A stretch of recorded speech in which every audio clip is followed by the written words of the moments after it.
News 18 India।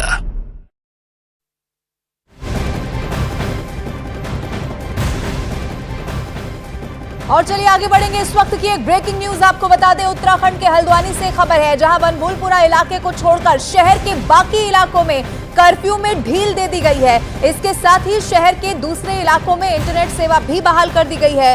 Banbhoolpura, railway बाजार, कारखाना बाजार, गांधीनगर के आसपास के इलाके को अगर छोड़ दें तो शहर के दूसरे इलाकों में इंटरनेट सेवा आखिरकार बहाल हो गई है। हालांकि इस बीच सोशल मीडिया पर पुलिस की पैनी नजर बनी हुई है। परीक्षाओं के लिए प्रवेश पत्र को ही कर्फ्यू पास के तौर पर इस्तेमाल किया जा सकता है। इसीलिए कोशिश ये है कि वो इलाका जो ज्यादा सेंसिटिव है उसे छोड़ दिया जाए, तो बाकी जगहों पर धीरे धीरे अब जिंदगी पटरी पर लौटती हुई दिखाई दे रही है। कोशिश प्रशासन की यही है कि एक बार फिर से ऐसी कोई स्थिति न बनने पाए।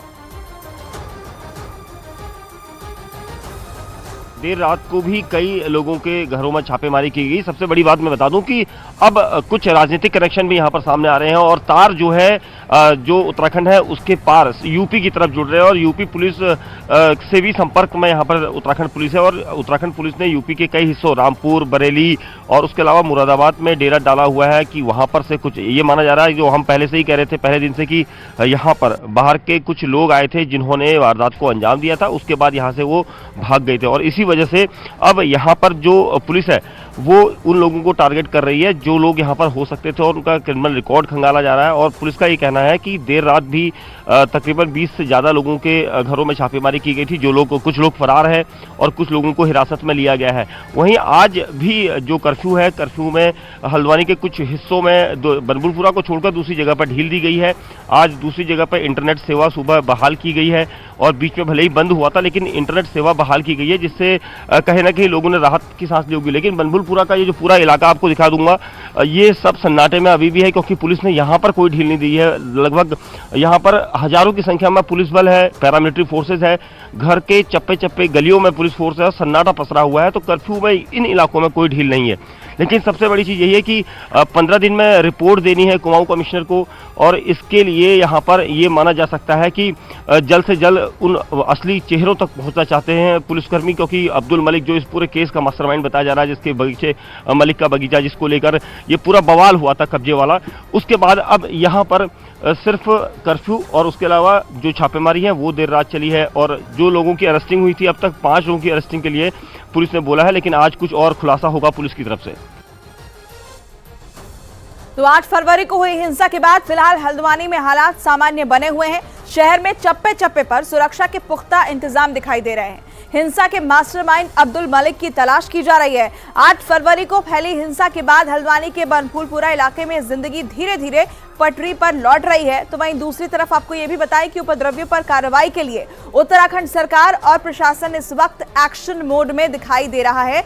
लगातार वहां से अपडेट्स भी आ रही हैं।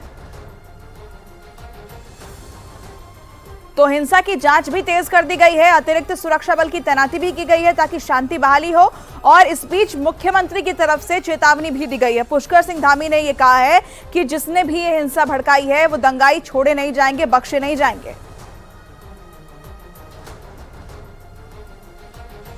यहाँ पर अभी भी जो दुकानें हैं वो बंद हैं। ये कर्फ्यू क्षेत्र इसको माना गया है। और जो अंदर बनभूलपुरा वाला इलाका है वहाँ पर पूरी तरीके से बंद किया गया है। कुछ दूध की जो गाड़ियां हैं उनको आने जाने की अनुमति अंदर दी गई है और ये जो दूध है उन इलाकों में दिया जा रहा है। कहाँ इसको लेके जा रहे हैं अभी ये आगे लेके जा रहे हैं बनभूलपुरा इलाके में। डिमांड आई थी इन सारी चीज़ों? नहीं, डिमांड नहीं आई। प्रशासन ने वो अलाउ करके, सर ने बात करके प्रभारी जी ने, और तब थोड़ा लोगों को 3-3, 4 दिन से जो बच्चों को दूध मिला नहीं है उनके लिए कोशिश करके एक पैकेट करके मिल जाए, बच्चों तक तो पहुँची जाए वाली बात है। तो ये दूध की जो गाड़ी है ये इसको अंदर भेजा गया है प्रशासन की ओर से और ये बनभूलपुर इलाके में दूध लगातार दिया जा रहा है। दुकानें जो हैं वो अभी भी बंद हैं। जो ये पूरा इलाका है यहाँ पर धारा 144 कर्फ्यू वाला पूरा एरिया है। और जो नैनीताल रोड के उस तरफ वाला इलाका है वहाँ पर जो कर्फ्यू है उसको थोड़ा हटाया गया है। कैमरामैन संदीप के साथ वीरेंद्र बिष्ट, न्यूज़ 18 हल्द्वानी।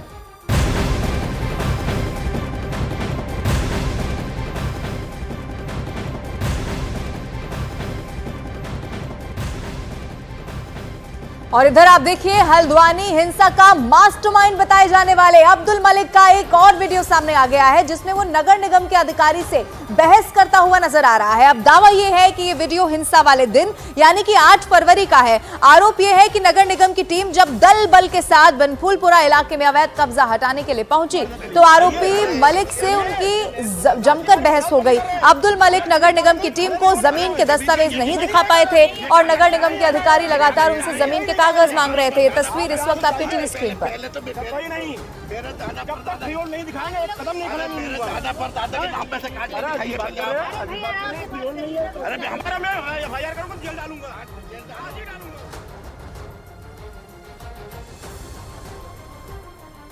और न्यूज 18 इंडिया के हमारे सहयोगी दीपक बिष्ट इस वक्त ग्राउंड जीरो पर बने हैं, सीधे उनका रुख करते हैं। दीपक, फिलहाल अपडेट क्या है, क्या तस्वीरें वहां से मिल रही है दर्शकों को? सबसे पहले तो ये दिखाइए। देखिए, मैं इस वक्त रेलवे बाजार इलाके में हूं और यहाँ पर भी इंटरनेट और कर्फ्यू जो है बिल्कुल टाइट है और दूर तक आपको कहीं पर भी कोई पब्लिक घूमते हुए नहीं दिखाई देगी। सिर्फ यहाँ पर पुलिसकर्मी जो है लगातार गलियों में घुसकर यहाँ पर देख रहे हैं, किसी को आने की यहाँ पर परमिशन नहीं है। जो कुछ लोग यहाँ पर सुबह के वक्त मूवमेंट करते हुए दिखाई दिए थे, वो लोग जो दूध सप्लाई करने के लिए यहाँ पर गए थे। उसके अलावा देर रात भी कई गलियों 1 नंबर से लेकर 17 नंबर गली में छापेमारी की गई थी। 8 नंबर गली में अब्दुल मलिक, जो इस केस का मास्टरमाइंड बताया जा रहा है, वो वहाँ पर रहता है। उसके घर में दोबारा देर रात को रेड की गई थी कि कहीं मूवमेंट उसकी हो। और उसके अलावा 17 नंबर गली से कुछ लोगों को उठाया गया है रात को, उनसे पुलिस पूछताछ कर रही है। हालांकि उत्तराखंड पुलिस का कहना है कि अभी कुछ देर बाद डेटा वो देंगे कि आज की गिरफ्तारी और उसको लेकर क्या एफआईआर में बढ़ोतरी की गई है, क्योंकि जिस तरह से पूरा हालात हुआ है, जिस तरह से पूरा घटनाक्रम हुआ है, उसके बाद अब पुलिस की टीमें ये कोशिश कर रही हैं कि उन तत्वों की पहचान की जा सके जो लोग यहाँ पर मौजूद थे।